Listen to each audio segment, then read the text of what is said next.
120 hours, that's 17 hours a day, 7 days a week, no weekends, no holidays, no breaks that the rest of the world would recognize as breaks.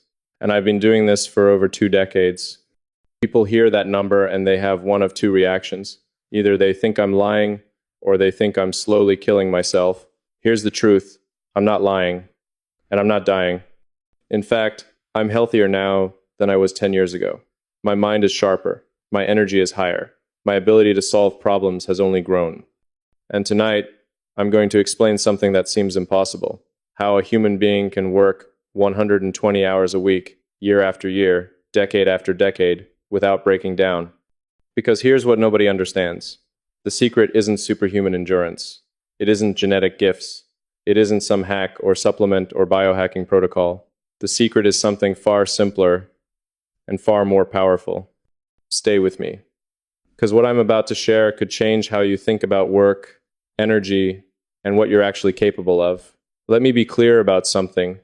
I'm not telling you to work 120 hours a week. I'm not saying that's the path for everyone.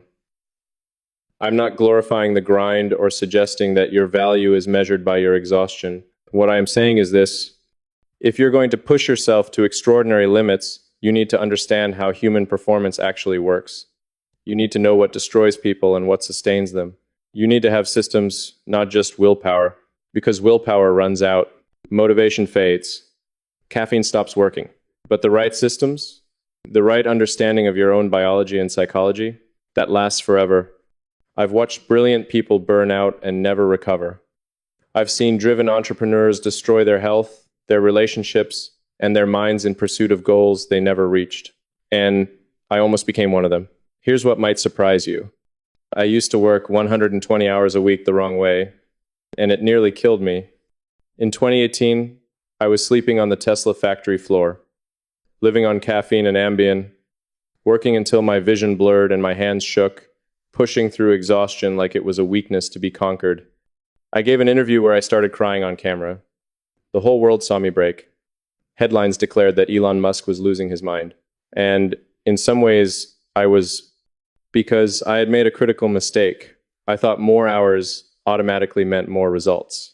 I thought rest was the enemy. I thought my body and mind could be overridden indefinitely if my will was strong enough. I was wrong.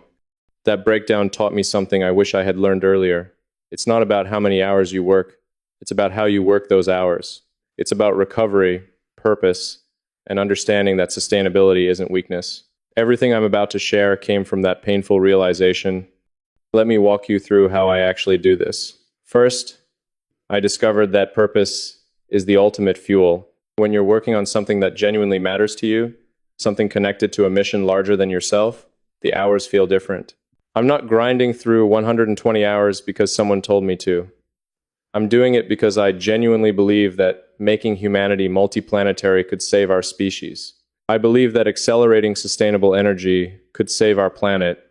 That belief isn't performance. It's not a motivational poster on my wall. It's the reason I get out of bed. And when your work is connected to meaning, that deep exhaustion transforms into something else entirely.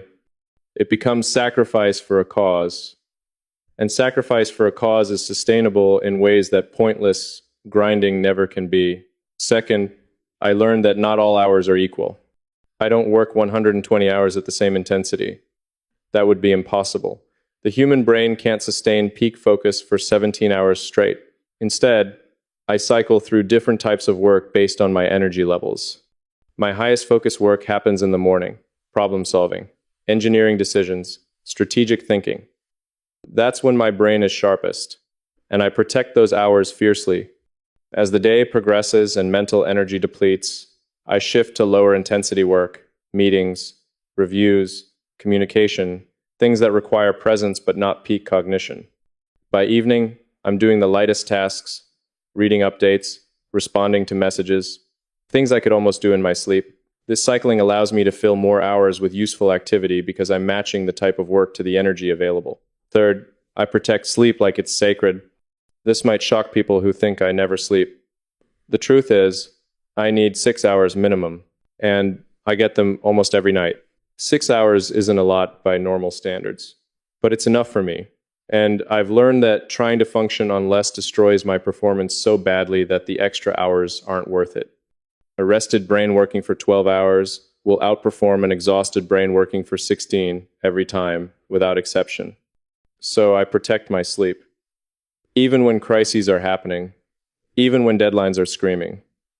Because I know that the long-term cost of chronic sleep deprivation is higher than any short-term benefit. Fourth, I build recovery into the system. I don't take traditional vacations. But I do recover constantly throughout the day. Brief walks, moments of silence between meetings, playing with my kids when I can, reading something unrelated to work.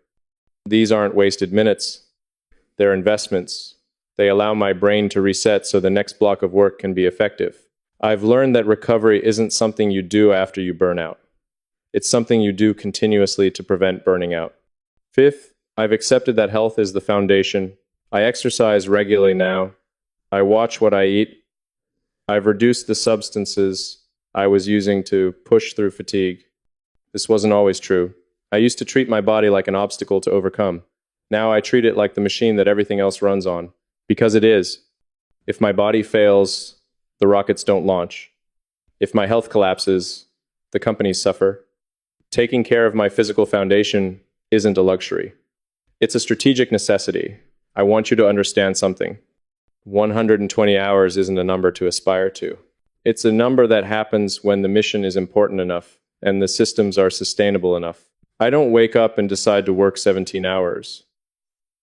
I wake up with problems that matter, and 17 hours pass because I'm fully engaged in solving them. That's the difference between grinding and flowing. Grinding is forcing yourself through work you hate. It's exhausting. It's unsustainable. It destroys people. Flowing is losing yourself in work you love. It's energizing. It's renewable. It builds people. The secret to sustainable extreme performance isn't working harder. It's finding work so meaningful that hard becomes effortless.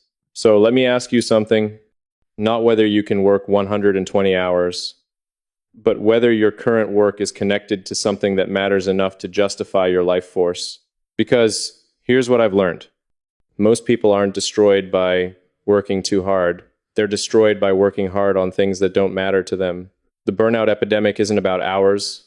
It's about meaning. People are pouring their lives into jobs they don't believe in, goals they didn't choose, and missions they don't care about. And that emptiness is what kills them, not the work. The meaninglessness, when your work matters, when it's connected to something larger than a paycheck, when you believe in it with your whole heart, the equation changes. Hours become investments instead of sacrifices. Effort becomes purpose instead of punishment. I work